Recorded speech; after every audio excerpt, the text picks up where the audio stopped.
Everyone's we're going through the next session, so we're jumping straight in to talk about product growth strategies.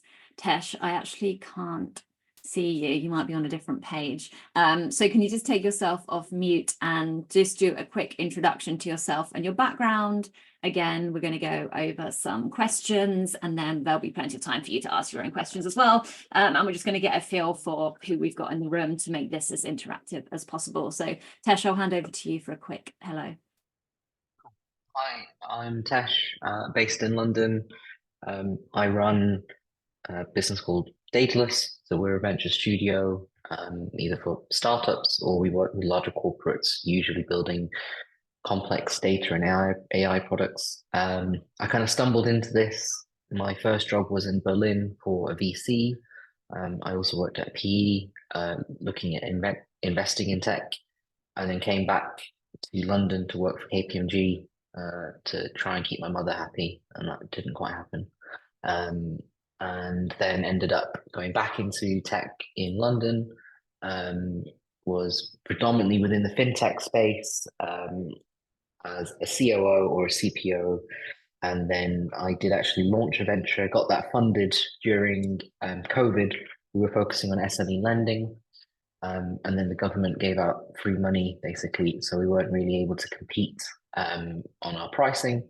And we then stumbled into what we're doing now. We built quite a successful business for a wealth management firm here in London that has just exited.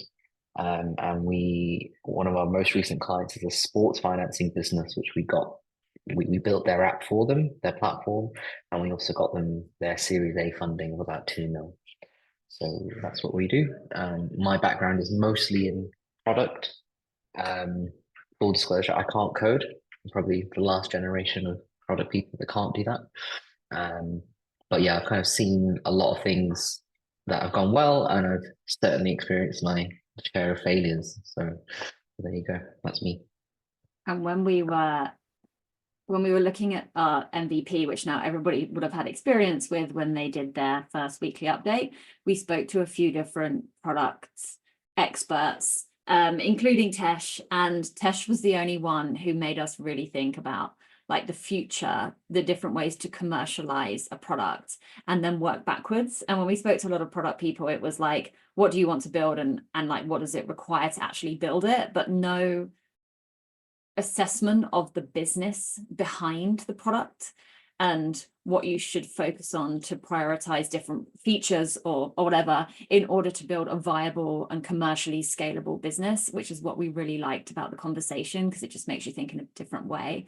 And then during Founders Camp, which is a one-day summit that we host a couple of times a year, which some of you have been to, we brought Tesh in to do some of that critiquing of people's different product ideas and how it could be a bit more commercial so that it keeps them on the right path. And we're going to talk a little bit more about that kind of commercialization and revenue aspect of products so that you understand how to prioritize different features or how you should be focusing on product development going forward. But so Tesh has a bit of an idea of who's in the room. Can you raise your hand, either using the emoji function or just hand raise on camera, if you would say that you come from a product background? Cool. And then can you do a like hand clapping emoji so we can distinguish against you if you come from a growth background, or you're more focused on growth, marketing, go to market, that kind of thing. I think that means that we've got some product people. Oh, Maddie, I'm not sure if you're saying growth. Dan Williams at Hunch is more growth. So the first thing that we want to talk about is kind of the difference between having that product mindset and having a growth mindset, because we listened to a very interesting talk again at Founders Camp from head of product and the head of growth, talking about what the differences and similarities were between the two. So Tesh, from your experience, what would you say is the difference between growth, product, and engineering, especially if you are an early stage founding team and you're kind of responsible for everything? Yeah, that's a very good question. So I would say, as someone that can't code, but does work with coders. Obviously, my co-founder is CTO. The engineering is about making the piping work, right? Like if we're all in tech ventures here, someone has to build the thing. I think where I see the difference between product and growth is often product people not like they're almost like forced to project manage the delivery of the product without necessarily thinking about the long-term vision of how a product fits into a commercial strategy. And I think that that is an issue that is faced by when you're trying to do loads of things. I think the product person ends up having to, as I say, like just make sure that the product is defined and it's designed, and then give like a brief to engineers. And that view of how does a product roadmap facilitate a commercial goal falls into growth and gets bucketed into like sales and marketing. And you almost have a disconnect between a product roadmap and a growth roadmap or growth levers. And then you get into a position where sometimes like product people and or the engineering people that the product person is working with, they're almost like working in opposition with sales and marketing.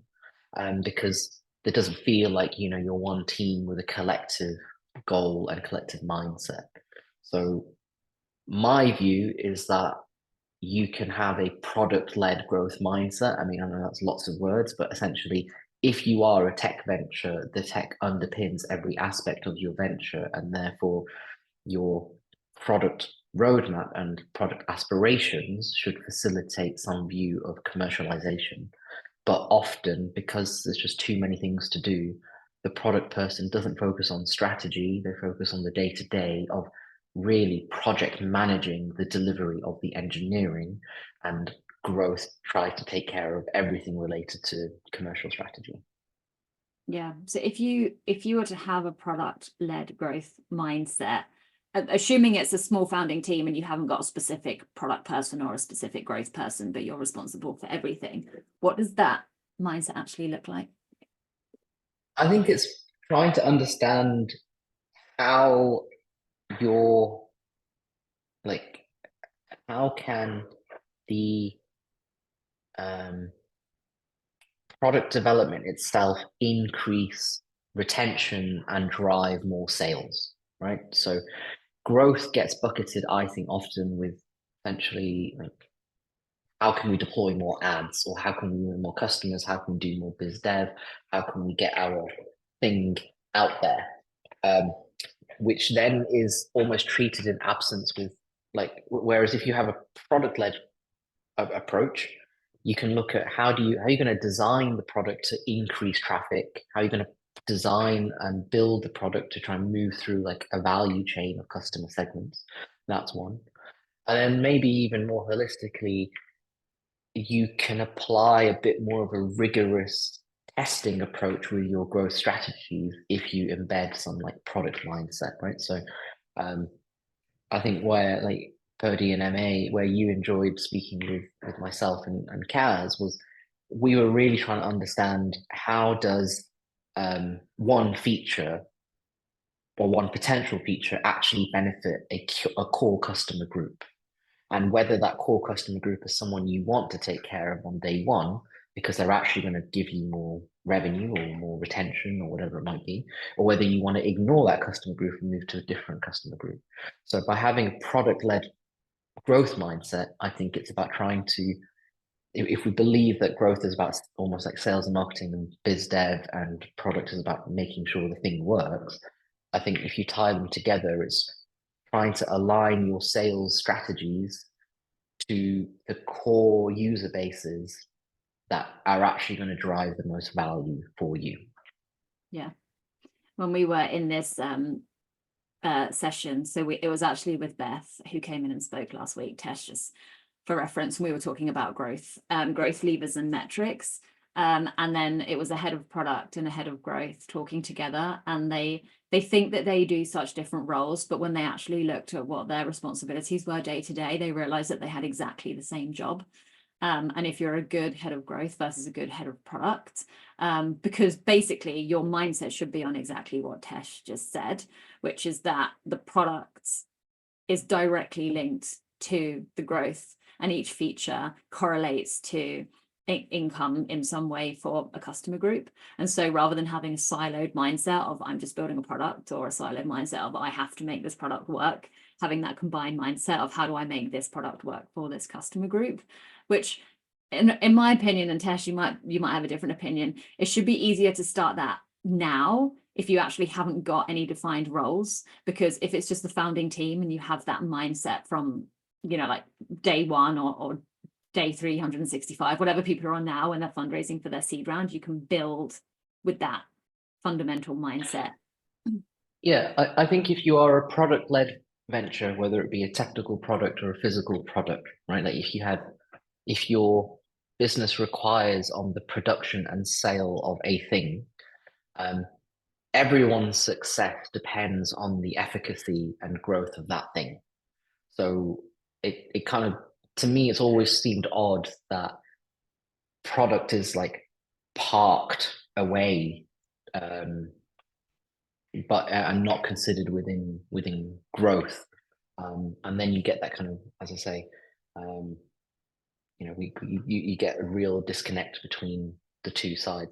I just noticed one question of, does product include a physical product, or do you just mean tech? So I guess my background is more in like is in tech. I think so. I can't sit here and say I know how you build, like, you know, widgets or, you know, cars or anything like that. I can't pretend to know that. But I do think that that mindset, if the business depends on that product, I think that that mindset is still applicable. Yeah, we were we had a session in our last cohort with a guy called Garrett, and he's a 3 times exited founder, and he was saying that there's only 2 roles when you work in a startup. You're either building or you're selling. And so if you're not directly building something, you should be selling, and that's either to customers or to investors or to potential employees, but you're selling to someone to get them bought in. So Tesh, I know this is a bit like off topic question, but do you consider head of, like, if you're in a product role, are you a builder or are you a seller? I think the most effective product head of products are both, and they dovetail and unify that those two sides, right? So regardless of what we're saying, you tend to find that you have either builders or sellers, and they can't really communicate with each other, or they don't like each other, or whatever it is. Everyone feels like they're working in opposition, even when you're a small team of maybe 2 or 3, right? And I think effective product heads of product can be both and really facilitate the conversation between both sides. If, however, whenever I've been the head of product for so I guess one of my biggest kind of career successes is I was employed by a group of family offices and high net worths to build a bank without it being regulated as a bank. I was employed as a head of product with the remit of, can you just make this happen, and can you grow it? So I was first a builder, and then I was secondly a seller. So I think that's probably, for me, is always a very good example of what I felt the expectation was. Mm. Yeah, that makes total sense. And I think that's why in larger teams, it's better to have product people speaking directly to customers as well, rather than having a customer success team or the sales team speaking to the users and then having another team who are busy building something against a product roadmap of kind of prioritized features that they have without any idea of what their employees actually want. Whereas when you're in the early stages and you're the founding team, and again, we ask you this every single week on your weekly update for a reason, is like, make sure you're speaking to your users and understanding what the users want, and then you can prioritize from there. Tesh, Yes.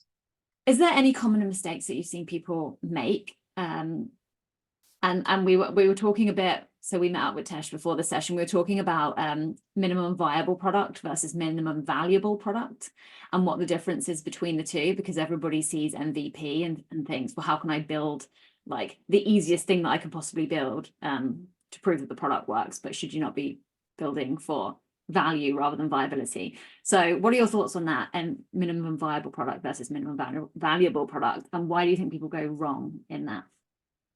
Yeah, so this I guess the difficult reality is that as time goes on, the barrier to entry gets higher, right? So what was an MVP before just it is no longer acceptable anymore, right? Like the rise of different solutions to help you get an MVP out there, and different customer expectations, I think mean that you do have to provide more earlier.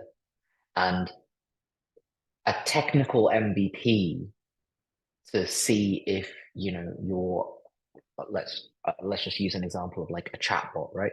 You might want to build a technical MVP, or you might want to build an MVP which technically proves that this chatbot can work. So you can put some input in, it does some analysis and it gives you the right output.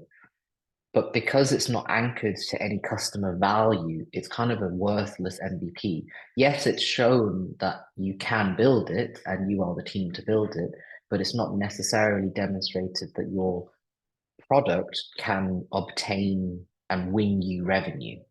So I think that notion of value is important, because you want to anchor your technical development to even your initial technical development to show that you are on the track to winning revenue, hopefully exponential revenue. And also, it is just the reality that as time has gone on, the requirements for that first stage of product development are just higher, and that is not the easiest thing to hear, but it is the reality. When you think of yourselves as consumers, I think you expect a lot from new apps and new tools, and I think that is ultimately the arena you're entering in. Your previous kind of half question related to that was like, what is the biggest mistake you see within this? So that MVP distinction, I think, is a really big mistake I see. I also see the two common mistakes are, we've already touched on it, and it staggers me just like the number of people that don't speak to customers and users. Like it just really frightens me. So you need to do that from the off, and you need to be religiously into that. I think if you're not willing to speak to customers and speak to users, then you're really setting yourself up for potential failure.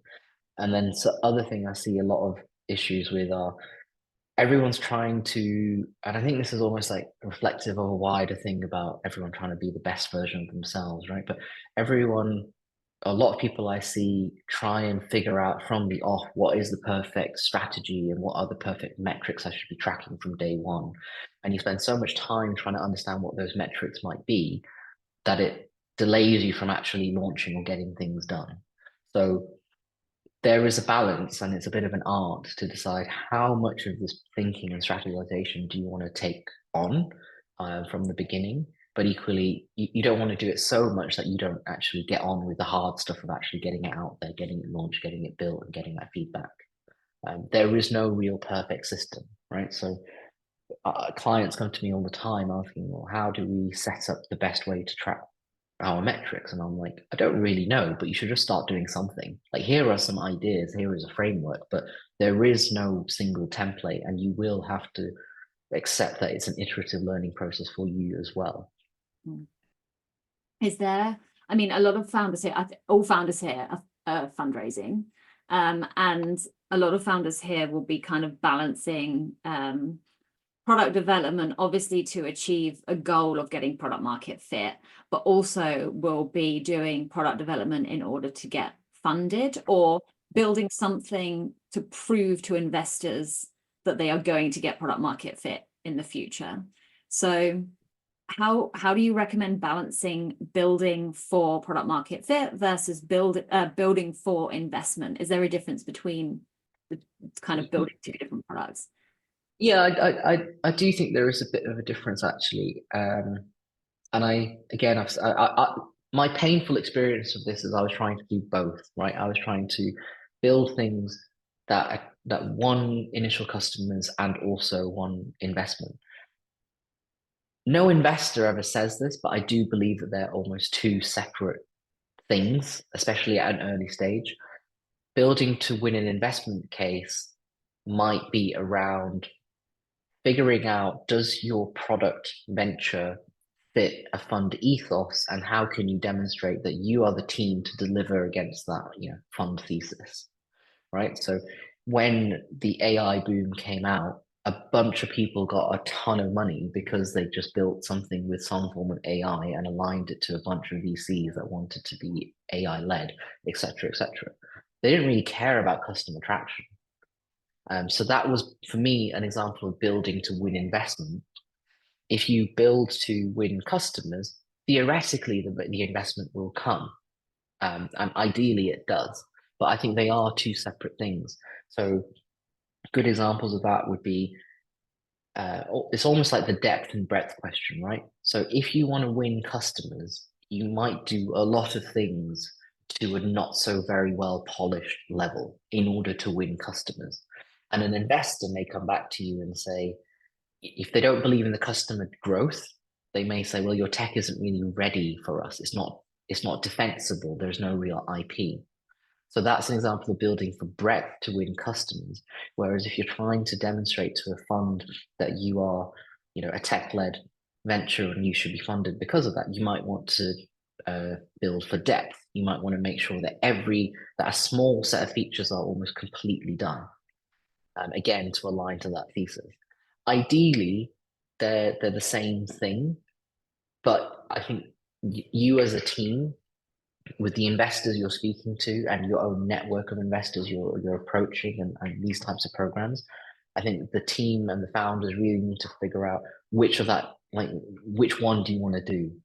Do you want to build for customers where they might pay you whatever, let's say you're a typical SaaS app, right? And you're charging maybe £10 a month. Like that's you got to win a lot of customers to pay them to keep the lights on. Regardless of the funding? Or do you want to focus on building the solid tech that you might need for investors? I don't know. There's not really a recommendation on my side.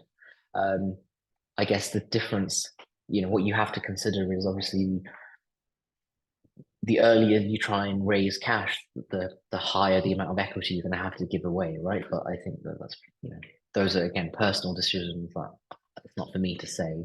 But I've definitely made the mistake of trying to do both, and I wish I just focused on one of them. I don't know which one, but I think had I focused on one, we would have had more success earlier on. I think the other thing is we know founders and investors, so founders who have built to get some early traction, and then a bit like what you just said with you're paying people charging £10 SaaS subscription or something. So then they've got some early revenues, and then they pitch that early revenue to investors, and then investors will be like, oh, it's not enough revenue. Actually, it almost would have been better to pitch the investors 2 months before when you had no revenue, because as soon as you've got something, you're then benchmarked against other people that have revenue. Whereas if you've got nothing and you're saying, well, we're going to switch on revenue in a couple of months, then investors won't then have something to benchmark you against. So yeah. And that's challenging, right? Because then you're basically designing your product for investment and being very strategic about when you turn on the commercialization, but then say that you've got defensibility and you've got customers ready to go and you've spoken to the users and you know what the pricing strategy is going to be, but you just haven't commercialized it yet. Have you had any founders that have been in that position, or have you been in that position?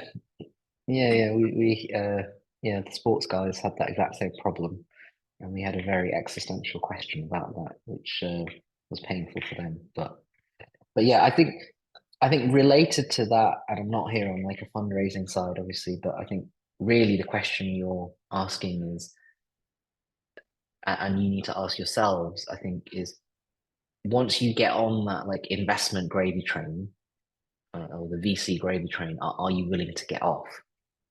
And I mean that in like, are you willing to go through the journey that is required with VC funding? And if that's the journey you're going on, or angel funding, whatever it might be, I think it's important to assess whether that is a journey that you actually believe in and you want that payoff, um, because those interests aren't always aligned. And I hope there aren't any investors here that I'm going to annoy, but like investors aren't usually that smart about this, if I'm honest, right? Like there are very few investors out there um, that have, and again, it's not really popular to say, but it's not, if you look at a lot of the VCs in London, a lot of the people that you'll be meeting initially, especially like the analysts and the associates, very few of them have actually built and exited businesses themselves. So the way they're assessing you is it's not quite like reading it from an MBA textbook, but it's adjacent to that. And you have to, yeah, it's very difficult to decide, in my opinion, to decide whether that's the journey you want to go down. But equally, people need capital to get started, etc., etc. Um, so yeah, I mean, I don't want to get into the whole state of fundraising in the UK. That's a different thing. But yes, in answer to your question, but it is something I see quite a lot of, and I think that figuring out what that distinction is for you as a team and for your business early is really important. Yeah. And you have to decide whether you're essentially willing to give away the right chunks at the right time, and if not, how are you going to keep the lights on whilst you're commercializing? Yeah. And I think if you're at a point where you've got a product in the market but you're not monetizing it yet, it's actually quite a good position because you can think a bit more strategically about this as part of your product strategy or investment strategy or a mixture of the two. Yeah. Tesh, in terms of product growth then, so if you want to grow, you could either kind of get more users for a product that you currently have. You could have more usage, so your current users are using the product more or in different ways, or you could kind of introduce a new product line or a new feature set that brings in new users. Do you have any recommendation in a plan to grow if that's what a founder wants to do? Yeah, and there's also a third, I guess, which is within your more product engineering, is make the customers you already have more profitable. So it might be looking at your code and refactoring it to make sure that you're actually not spending 150 on AWS, you're spending 100 or 90 or whatever it is. That's more of an efficiency thing. Would I recommend kind of trying to win more customers via more features, or trying to focus on one feature? How do you balance that? Again, unfortunately there's no like real template. I think where it depends is what is your ability to either manage depth or manage breadth.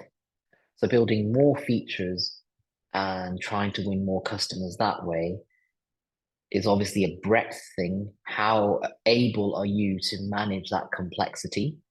And how able are you to operationally manage that number of customers, right? So product, if we go back to the original starting point, a product-led mindset across the whole business, if you have, I don't know, let's think it's an app for education. If your new feature targets teachers and your previous teachers targeted students, like those are two very different user groups, and your customer success function will need to cater for two very different needs. So if you're doing all those different features to try and get different customer groups, how are you going to manage that is, I think, the question you need to ask yourself. If you don't confidently think that you can manage that, or you don't confidently think that you can make do for the period of time until your next milestone, whether it be revenue or funding, I'd probably concentrate more on more on depth, sorry, to make sure that the customers you already have are growing, like that customer segment individually is growing, and that they're coming back more often, and that you're able to maybe increase your revenue from that customer segment. Yeah, so I think it really depends on how you think you can manage those two opposing things, which is, dovetails nicely with everything else you're talking about, like who else is involved and who's owning what and how can they own those things. Yeah. Does the whole 80-20 rule, 80% of your revenue comes from 20% of your users, have you seen that actually play out in reality, or have you seen different circumstances? As an 80% of your revenue, for example. I don't think I've seen that. I think where I've seen things do really well is um, if I take a step back, I think the most successful businesses I've seen that have launched tech products, and myself included, where it went well and where it went badly, I had a clear understanding from the beginning whether this was a like almost like SaaS app or whether this was a service, right? So how did this tech fit within my business as an organization? Was I expecting users to just come in and do stuff like an app, or was I using this platform or this app as part of a wider service offering and therefore managing customers in a different way? Um, so that's probably the first thing I've noticed is having a clear understanding of how you as an organization are going to use this product to drive revenue and keep customers happy is really important. And then from there, I think it, if you've gone down the depth route, you want to be incredibly specific and you want to be detailed for that, so that really you want to make sure that this one customer segment is as satisfied as possible in order to drive revenue. And if it is the breadth route, I think you then probably more aligned to your 80-20 rule. But equally, you're probably going to have like of the 5 customer segments that you're targeting, if you've gone for breadth, maybe like half of each segment are actually using it day to day or weekly or whatever it might be. Yeah, I wouldn't say I've come across that 80-20 rule. I think it's very much what I have seen is the businesses that do well either focus for depth and manage that interaction like diligently, or they focus on breadth and manage the customer service around that breadth really well. Okay. I've got a couple more questions and then we'll move on to Q&A. So if you do have a question, you can either post it in the chat or you can raise your hand and we will get you asking it live. So there's a bunch of different frameworks that product managers use or founders use when they're managing product development, like jobs to be done, or they might look at NPS to get customer feedback, do one-to-one interviews when they're defining what the scope of the product or feature set is going to be. Do you have any recommendations for founders of what framework they could use? Yeah, I still use jobs to be done right now with all of our clients. I think when we feel like that's tapped out of utility, we might move on to something more akin to like OKRs, and then move on to NPS, because that assumes also that NPS is like when you're actually properly launched and you feel comfortable to obtain that feedback. So that would be my sequencing of them. I'm a big fan of the jobs to be done, and I think that has pretty much saved a lot of things I've done. But as I think I mentioned this before, I wouldn't worry overly about choosing the right one.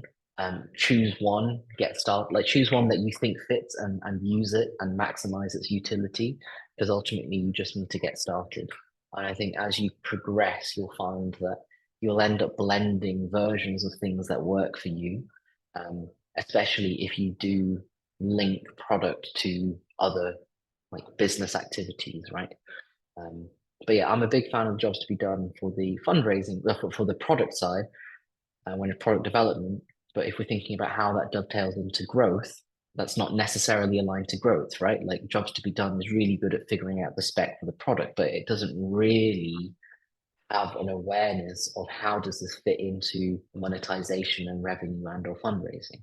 So you might need to combine like jobs to be done with, I don't know, some OKR or something like that. But yeah, I wouldn't get too worried about it. If you did want my ordering or my sequencing, it'd be jobs to be done, OKRs and NPS. Just like high level, for anyone here that doesn't know, can you just give a quick like couple of sentences on what jobs to be done actually means and what goes into the framework? Yeah, honestly, the best people to like, there's a guy, I can't remember his name. He basically created it. His Medium article is the Bible on it. The TLDR on it is, when you're building either a feature or a subset of features or whatever you want to call them, like what purpose is it facilitating for the user? And is that purpose actually materially useful? So if you are building, let's try and think of an example we did recently. So we're building a sports financing app. There's a section in there where we want to, the founders asked us, oh, can you create like a screen where we can analyze the player data? And I was like, well, what are you actually trying to get to? We eventually found that the job to be done was we want to understand how the players performed to know specific contract payout dates. So that didn't actually need a list, that needed a graph. Because you want to see like progress over time and the cash coming out. So once we understood the job to be done, i.e. the function for that user, the feature design was very different from what was originally briefed and imagined. Yeah, that makes sense.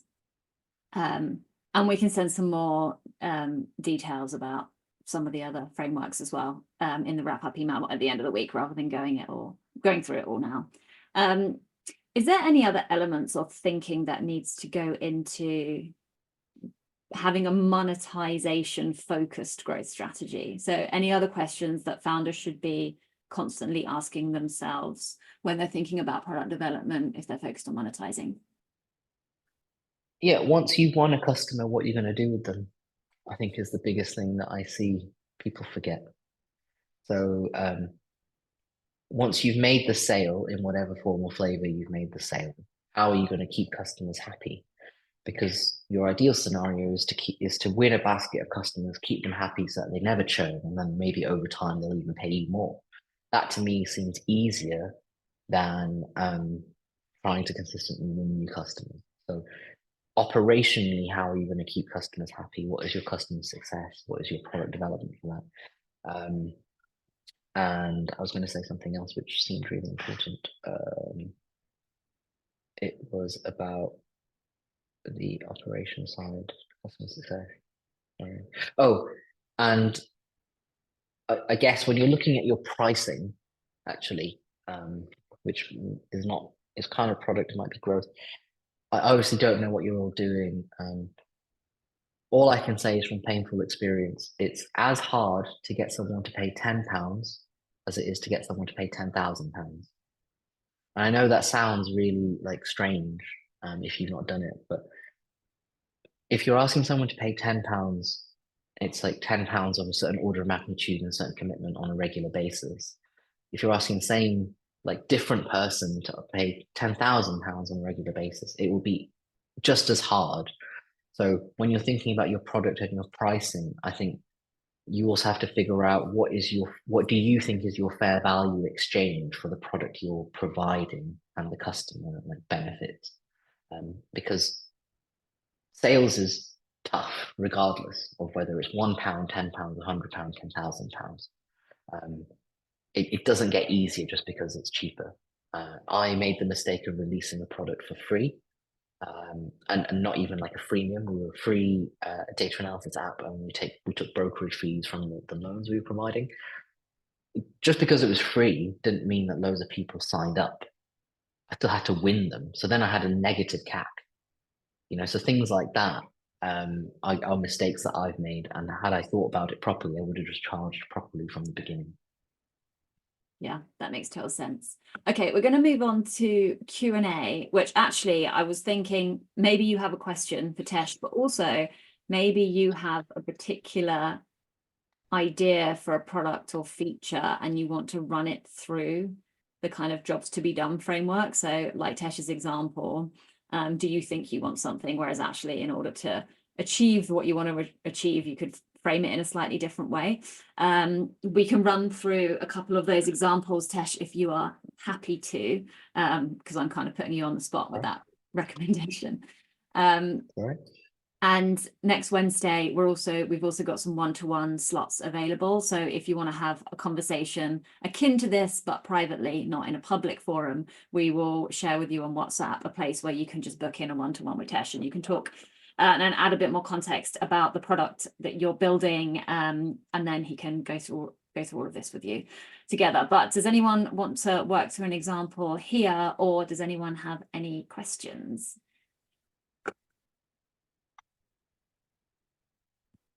Maddie. I think there's one question, Oh yeah. the killer question for founders and investors: how to ensure product market fit, which we could. Yeah, I mean, we can, Julian, I don't know if you want to take yourself off mute. I don't know if that was kind of a comment or a question. It was more of a comment, really, but you know, I'm developing a physical product, and all the feature set is based on focus groups and feedback. And I mean, I was using use case analysis from when I used to work in IT. Maybe I'm old hat, but you know, and if you're trying to talk to investors about something that doesn't exist as an MVP yet, and you've got, on the basis of the market research you've done, enough proof for me in this case to keep pumping money into it, they go, yeah, well, how do you know you can sell any? And it's just an absolutely vicious circle. So, you know, we're talking about these two worldviews almost of building or selling. It seems to me focusing on that product market fit thing, and I've just been Googling jobs to be done. It looks quite useful, but you know, you've actually got to get out there and at least talk to people hypothetically. And I like the discussion about breadth and depth as well. I mean, that's really pertinent to a physical product as well as a, you know, an app or whatever. So I don't know. I think all this conversation is about my squaring circles and trying to balance stuff, and I don't think there are general rules of thumb. It all depends. yeah, I think it does. Unfortunately, as we all know, and I really regret this, but like life isn't black and white. It's quite grey. I think in response, I'm not an investor, obviously, Julian. Not nearly successful enough to do that.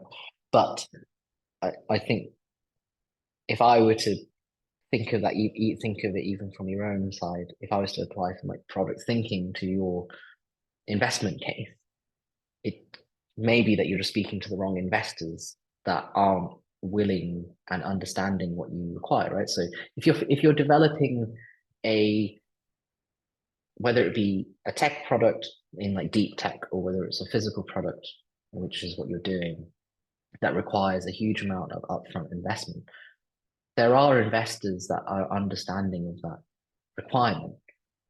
It's either that, I don't, that's maybe not my place to say, but it sounds like either you're speaking to the wrong investors that don't understand that transaction and that journey, or you're not communicating effectively what that journey is going to be. That latter point, I've definitely made a mistake on. So if I use my own example, this was during COVID.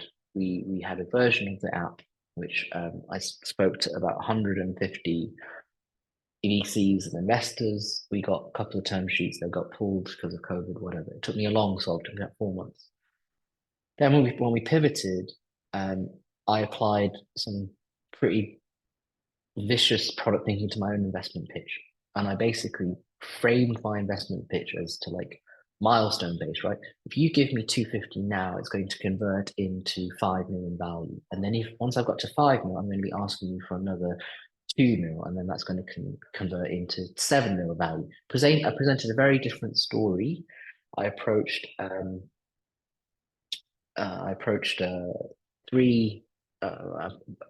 investors, and within 2 weeks I had a term sheet.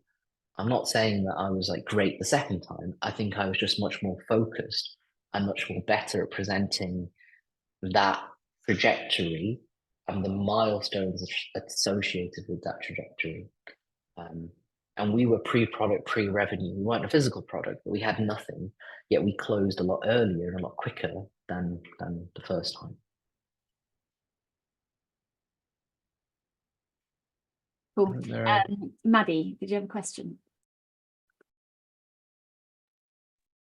Yeah, thanks, Tesh. That was super helpful to go over all of that. My question is around when making product developments, getting the balance right between updating the product to attract new users versus product updates that maintain the users you currently got. So a bit of context, I run an app, it's a social discovery app that connects people that share the same hobbies. So it's very dependent on network effect and having that critical mass of users already on the app when people sign up. So obviously there are product updates that we make that are specifically to attract users versus product updates to keep the users we've currently got coming back on the app and being active. And with limited resource, very limited budget at this point, with our developers being outsourced, question around just getting the balance right of prioritizing updates to gain new users versus keeping the current users active. And what's your next stage? Like, are you looking to fundraise, or are you going to be making money from this app? Yeah, so we're pre-revenue. So at the moment we've prioritized growth of just getting users on the app and currently fundraising. And what are funders saying? What's their current feedback to you? That you don't have enough users or you don't have enough retention?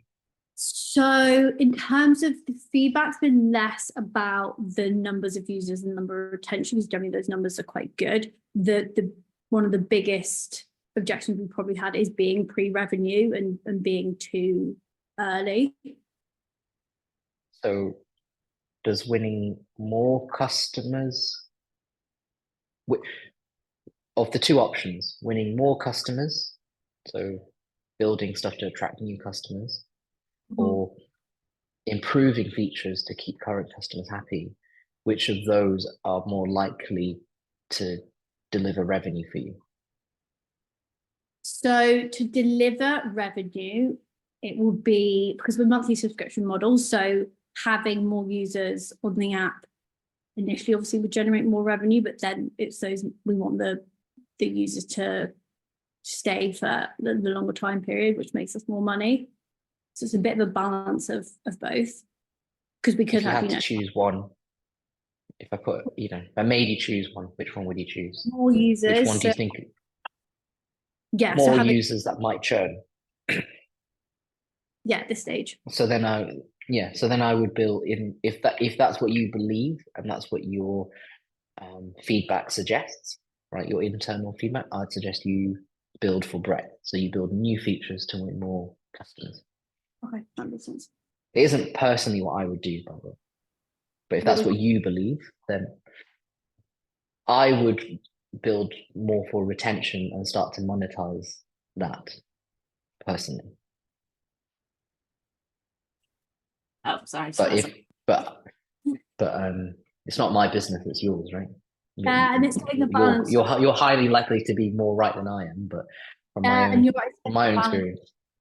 Yeah, of what we know that investors are looking for, like that crazy traction of user growth versus having those users coming back, but a smaller number.